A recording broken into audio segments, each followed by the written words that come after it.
আসসালামু আলাইকুম গাইস, এই হচ্ছে গাবতলীর ব্রিজের নিচে।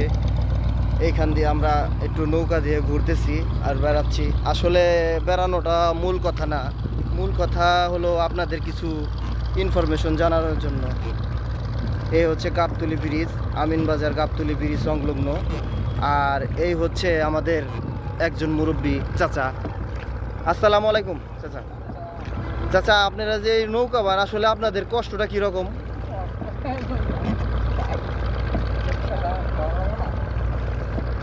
এই মোটামুটি সারাদিনে কয় টাকা ইনকাম হয়?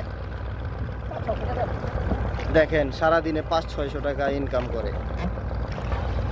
আর আমরা এই নদীমাতৃক দেশকে আমরা ভুলে গেছি, এই নৌকা দিয়ে চড়া আমরা ভুলে গেছি। এখন সবাই আমরা গাড়ি দিয়ে চলাফেরা করি। আসলে এই নদীমাতৃক আমরা ধরে রাখতে পারছি না। আমরা যদি এই নদীমাতৃক সব কিছু মাতৃভূমি ধরে রাখতে পারতাম, তাহলে আনাচে কানাচে সব জায়গায় যেমন শস্য ফলে, যদি বর্ষার পানি না আসে আবাদি জমিতে কখনোই শস্য উৎপাদন হবে না। এই হচ্ছে আমাদের বাংলার রূপ। ধন্যবাদ।